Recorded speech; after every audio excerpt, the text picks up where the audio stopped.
l'heure, la fatigue. Monsieur Caron, je vous donne la parole.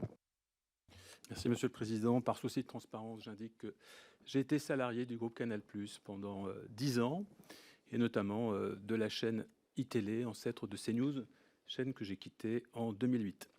Ma question s'adresse à Monsieur Nedjar, en tant que directeur de la rédaction de CNews. Monsieur Nedjar, est-ce que vous connaissez le nombre d'enfants, de femmes et d'hommes qui ont été tués par l'armée israélienne à Gaza depuis le 8 octobre? Et si oui, est-ce que vous pouvez nous le donner?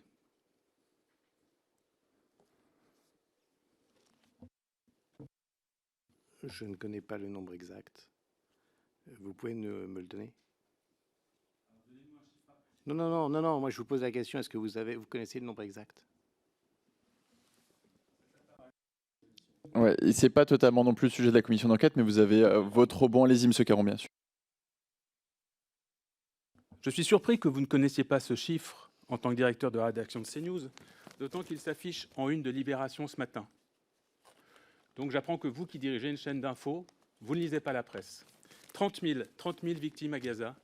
En réalité, il y en a beaucoup plus, parce que ce chiffre ne tient pas compte des victimes indirectes ni des disparus.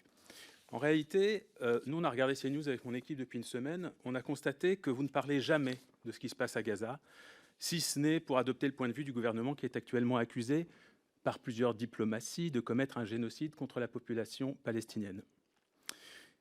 Ce matin, on apprend encore, par diverses sources, qu'il y a entre 70 et 170 Palestiniens qui ont été tués par l'armée israélienne, alors qu'ils attendaient simplement pour recevoir de l'aide humanitaire. Je ne pense pas que votre chaîne en ait parlé. Toutes les ONG humanitaires, les représentants de l'ONU, alertent le monde sur le sort des Gazaouis, sur ces dizaines de milliers d'enfants qui ont déjà été tués, gravement blessés, amputés, qui ont été rendus orphelins, et sur tous ceux qui actuellement sont en train de mourir de faim.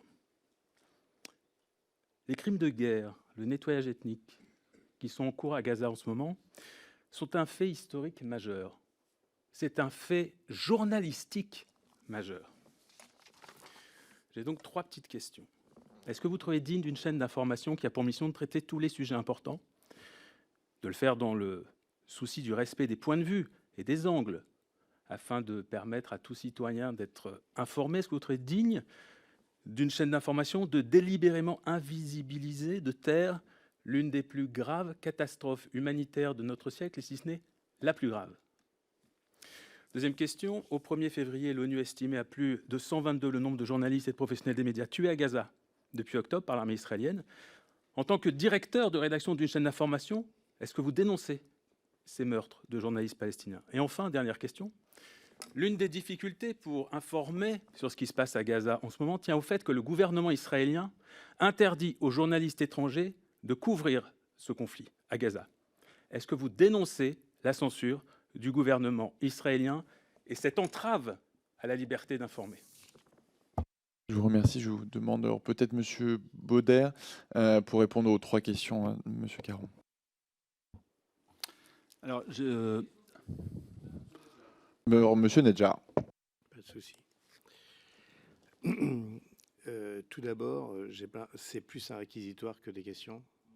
Non. Ensuite, votre source, vous me montrez un journal qui est Libération, donc si c'est votre source unique d'information.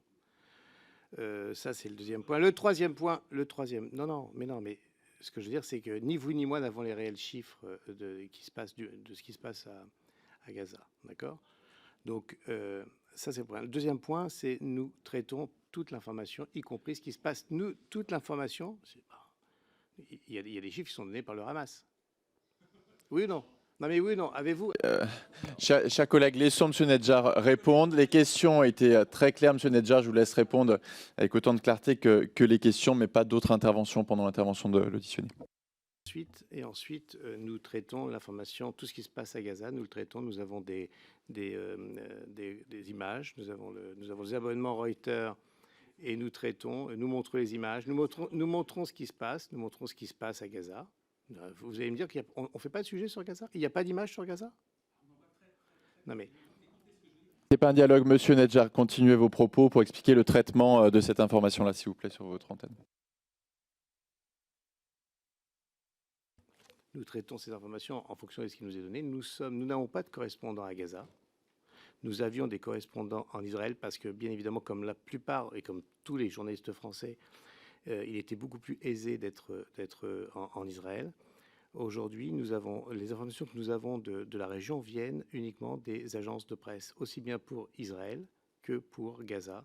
Et voilà, donc nous avons montré les images, nous avons montré ces images également, nous avons montré ces images qui, comme pour vous, peuvent heurter, bien évidemment heurter. Merci. Non, monsieur Caron, non, monsieur Caron, les règles sont les mêmes pour tout le monde. Elles ont été adoptées non pas par un président dictateur, mais par l'ensemble des groupes, à l'unanimité en réunion de bureau. Vous étiez représenté par votre groupe. Les questions, il n'y a pas de député plus important que d'autres, il n'y a pas de questions plus importantes que d'autres. Monsieur Nedjar, si vous êtes allé au bout de votre explication, monsieur Baudert va pouvoir compléter et nous passerons au député suivant. Merci.